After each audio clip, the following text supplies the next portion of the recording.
اس وقت میں مجھے نا وزیر اعظم پہ مشیر ہیں رانا ثناء اللہ صاحب، سر بہت بہت شکریہ جی این این کو وقت دینے کا. یہ بتائیے گا کہ نون لیگ نے اکثریتی سیٹیں جیت چکی ہیں. پرائم منسٹر نے بھی ابھی ٹویٹ کر کے مبارکباد دی ہے مسلم لیگ نون آزاد کشمیر کی قیادت کو. کیا فرمائیں گے؟ دوسری جانب جو پیپلز پارٹی ہے وہ دھاندلی کے الزامات لگا رہی ہیں اور یہ بھی کہہ رہی ہے کہ ہماری جب آپ لوگوں سے ملاقات ہوئی ہے تو ہم نے کچھ ثبوت بھی آپ لوگوں کو پیش کیے ہیں. اس حوالے سے کیا کہیں گے؟ جو الیکشن ہوا ہے دوسرے مرحلے میں اس میں بھی اکثریتی سیٹیں نون لیگ نے حاصل کی ہیں. دیکھیں جی، پاکستان مسلم لیگ نون جو ہے وہ سمپل میجورٹی نمبر جو ہے ٹوٹل 45 سیٹس ہیں آزاد کشمیر کی. تو جو سمپل میجورٹی فگر بنتا ہے وہ 23 ہے. اس وقت پاکستان مسلم لیگ نون جو سیٹیں جیتی ہے اس کا نمبر بھی 23 ہے. اور اس میں خوش آئین بات یہ ہے کہ ان سیٹوں میں سے جن 20 سیٹوں پہ الیکشن ہوا ہے جو ٹیریٹوریل جورسڈکشن ہے آزاد کشمیر کی باؤنڈریز ہیں، اس میں 20 سیٹوں پہ ہوا. ان 20 میں سے بھی 13 پہ یعنی پی ایم ایل این نے جو ہے وہ اکثریت حاصل کی ہے. اور جو باقی 13 رہتی ہیں ان میں بھی ہم انشاءاللہ اکثریت حاصل کریں گے. یعنی وہ جو تھا نا کہ جی وہ دیکھیں جی یہ تو ادھر سے سیٹیں لے آتے ہیں مہاجرین کی اور ادھر آگے حکومت بنا لیتے ہیں. نہیں، ہم ان 33 سیٹوں میں سے اکثریت حاصل کر کے جو ہے نا وہ گورنمنٹ بنائیں گے. تو یہ اب جو ہے وہ تیسرا مرحلہ جو کہ ان دونوں مرحلوں سے بہت آسان ہوگا اور ایزیلی مینیجیبل ہوگا. تو اس لیے یہ مرحلہ جب 10 کو گزرتا ہے تو اس کے بعد انشاءاللہ تعالی وزیر اعظم کے امیدوار کے لیے اور باقی مراحل کے لیے ہمارے قائد میاں نواز شریف صاحب پارلیمانی پارٹی کا اجلاس بلائیں گے، ان کی مشاورت سے فیصلے کریں گے. باقی جہاں تک دھاندلی کا تعلق ہے، اب مجھے بتائیں کہ جس دن میرپور میں الیکشن ہوا اس دن تو سارا دن انہوں نے دھاندلی کی کوئی شکایت نہیں کی. اور دھاندلی کی شکایت اس وقت کی جب الیکشن اناؤنس ہو گیا. پھر شور اتنا کیا کہ جیسے 13 کی 13 سیٹوں پہ دھاندلی ہوئی ہے. بعد میں آ گئے پھر 2 کے اوپر کہ جی 2 کے اوپر آپ ہمیں جو ہے نا یہ سیٹسفائی کر دیں. اب وہ دونوں کے اوپر جو ہے وہ کوئی ثبوت نہیں ہے ماسوائے اس کے کہ یہاں پہ ٹرن اوور زیادہ ہے آپ کے کینڈیڈیٹ کے ہوم جو ہے وہ پولنگ اسٹیشن کے اوپر یا اس کا جو پرسنل پولنگ اسٹیشن ہے تو یہ 90% سے زیادہ ہے.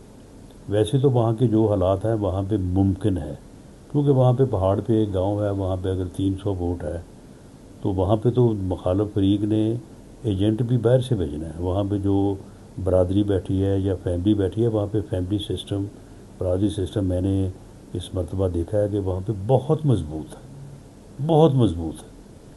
اور وہ ہو بھی سکتا ہے کہ سارے کے سارے 300 کا 300 ہی پول کروا دیں، لیکن چلیں وہ جب انہوں نے ہمارے کینڈیڈیٹ کا ہم نے ان کے کینڈیڈیٹ کا جب نکالا تو اس کا 96% تھا. تو پھر ہم نے کہا کہ یہ دیکھیں کیا ہے، ٹھیک ہے الیکشن کمیشن کو دے دیں وہ فورنزک کروا لیں. اگر کوئی اس میں سے کوئی کسی فوت شدہ بندے کا یا ایسا بندہ جو یہاں پہ موجود نہیں ہے اس کا ووٹ کاسٹ ہوا ہے تو وہ ٹھیک ہے، وہ اس کو سارٹ آؤٹ کر لے گا الیکشن کمیشن. اب اس کے بعد کل سارا دن یہ کرتے رہے ہیں اپنا پریس کانفرنس، دھاندلی ہو رہی ہے، ٹھپے لگ رہے ہیں.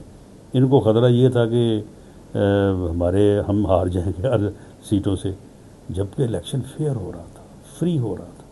آپ مجھے بتائیں کہ نیلا ویلی کی 2 سیٹیں ہیں 25 اور 26، تو اس میں سے ایک پہ یہ جیتے ہیں ایک پہ ہم جیتے ہیں اور ہمیں پہلے سے پتہ تھا کہ یہاں پہ ہم مضبوط ہیں یہاں پہ ہم کمزور ہیں.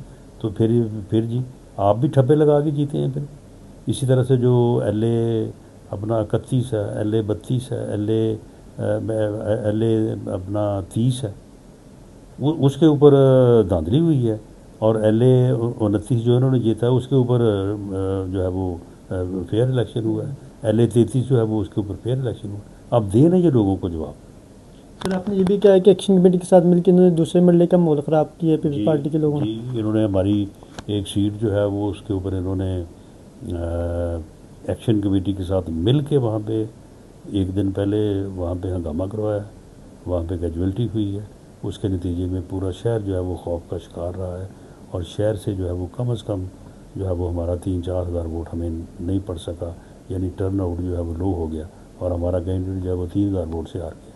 لاسٹ میں یہ بتائیں کہ آپ نے مظفر آباد کی آپ کمپین میں موجود تھے تو مسلم نقوی صاحب نے ایک بیان بھی دیا جس پر آپ نے مظفر آباد میں جواب بھی ان کو دیا کہ کاکروچ آئیں گے اور اس سسٹم کو لٹ دیں گے، لہٰذا ہمیں ان کی خواہشات کو پورا کرنا چاہیے.